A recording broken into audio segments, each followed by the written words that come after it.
మన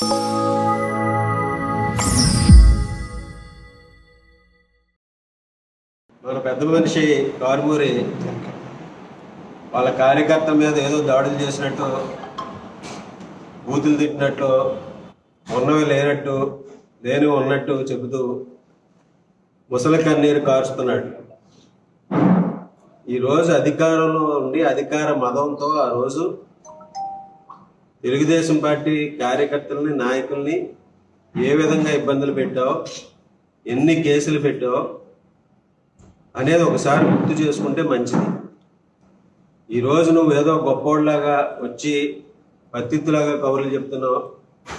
ఇవన్నీ కూడా ఎంతవరకు సమంజసమో నువ్వు ఆలోచించాలి. నేను మీ కార్యకర్తను తిట్టినట్టు కానీ లేకపోతే ఏదైనా చేసినట్టు కానీ ఒక రుజువైన చూపించగలవా? అతను నన్ను తిట్టినట్టు ఎస్ఐఏ సాక్ష్యం అక్కడ. సో మీరు అధికారంలో ఉండి అధికార మత్తులో మీ సైకో రాజకీయాలతో ఎదుటి పార్టీ వాళ్ళని విమర్శించడం, ఎదుటి పార్టీ వాళ్ళ మీద నాయకుల్ని కవ్వించడం లాంటి చర్యలు చేస్తుంటే వాళ్ళని ప్రోత్సహిస్తున్నావు. చూడు, నువ్వు అంతకన్నా దారుణమైనటువంటి వ్యక్తివి. ఈరోజు ఇక్కడ ఉన్నటువంటి ఈ పత్రికా సమావేశంలో ఉన్నటువంటి తెలుగుదేశం పార్టీ కార్యకర్తలందరూ కూడా నీ బాధితులు. ఆ రోజు నువ్వు అధికార మతంతో అధికారం కళ్ళు కప్పి నువ్వు కేసులు పెట్టి వీళ్ళందరూ కేసులు కట్టించినట్టు వాళ్ళే వీళ్ళందరూ కూడా. సో నువ్వు ఈరోజు మాట్లాడే అర్హత లేదు నీకు. మా కార్యకర్తల కోసం మేము ఎంత దూరమైనా వెళ్తాం.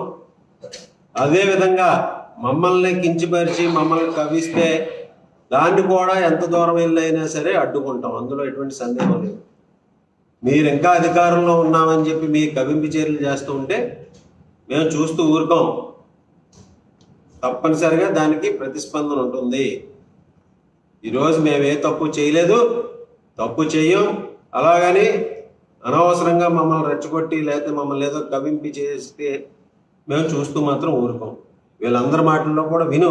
నువ్వు ఏ విధంగా వీళ్ళందరినీ హింసించావో ఒకసారి వాళ్ళ మాటల్లో వాళ్ళు కూడా చెప్తారు.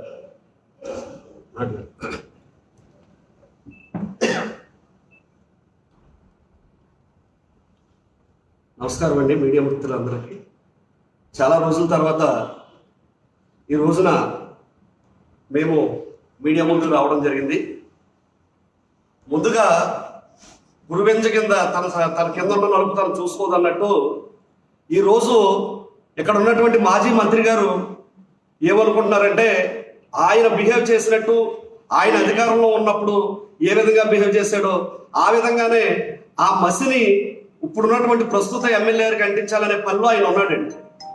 ఎందుకంటే ఆయన మాట్లాడుతూ రాధాకృష్ణ గారి మీద లేనిపోని అవాకులు చవాకులు వెళ్తున్నారు, కేసులు పెట్టిస్తున్నారు, లేదంటే అక్రమంగా తీసుకెళ్లి ఆటోలను ఆఫ్ చేసి అడ్డగించేలా చేస్తున్నారని నానా రకాలుగా అతను మాట్లాడుతున్నారండి.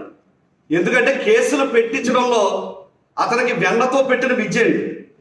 ఇంకా ఈయన వేరే పార్టీ వాళ్ళు ఎదురు పార్టీ వాళ్ళ మీద పెట్టించారు, అలా పెట్టించారు, ఇలా పెట్టించారని చెప్పి ఇతను పనికి మాలిన మాటలన్నీ మాట్లాడుతున్నాడు. ఇవాళ మీడియా ముందుకు వచ్చి సొంత పార్టీలో ఉన్న మమ్మల్ని, అప్పుడు వైసీపీ పార్టీలో ఉన్న నన్ను ముఖ్యంగా ఆ రోజున కేసులు పెట్టించడంతో పాటు ఆయన సమక్షంలో అప్పుడు నియోజకవర్గ యూత్ ప్రెసిడెంట్గా నేను ఉన్నాను వైసీపీలో.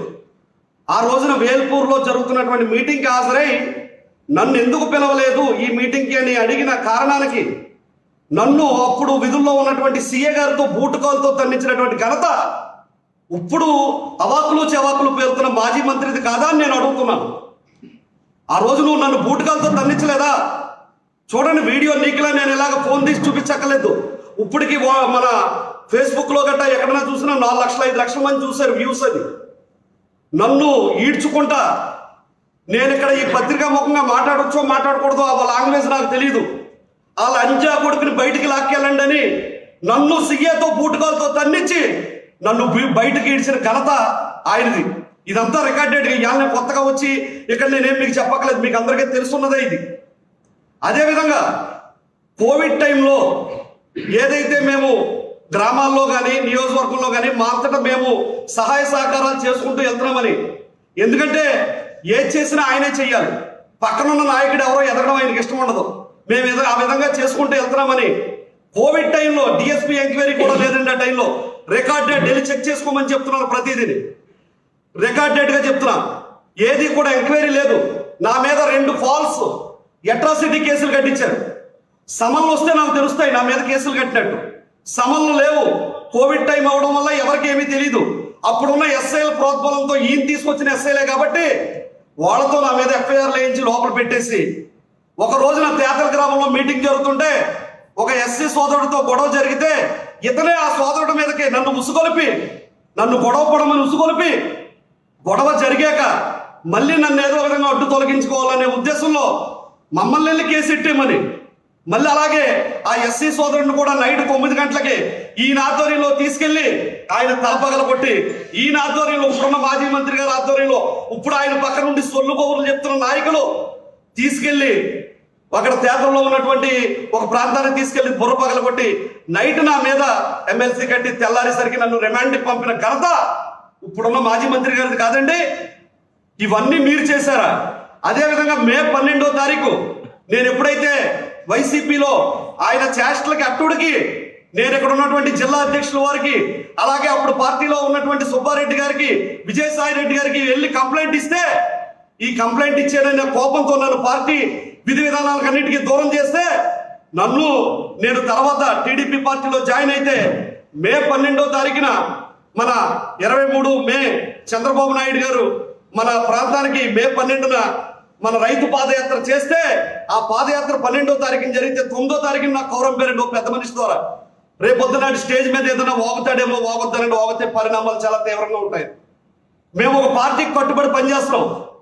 అటువంటి బెదిరింపులకి గట్ట బలిపడేది లేదని మే 12వ తారీఖున చంద్రబాబు నాయుడు గారి సమక్షంలో నేను ఆకుల శ్రీరాములు కాలేజీలో ఏదైతే ఈ రైతుల్ని విమర్శిస్తూ, రైతుల్ని చిన్నచూపు చేస్తూ వెర్రిపప్పు అని తిట్టాడో, అదే వెర్రిపప్పు అని ఈయన్ని సంబోధించిన పాపానికి నా మీద మే 14వ తారీఖున తీసుకెళ్లి నన్ను రూరల్ పోలీస్ స్టేషన్ తెల్లారగట్ల 5:30కు వచ్చి తీసుకెళ్లిపోయి నన్ను నా మీద రౌడీ షీట్ ఓపెన్ చేయించిన ఘనత ఇప్పుడున్నటువంటి మాజీ మంత్రి గారిది కాదండి.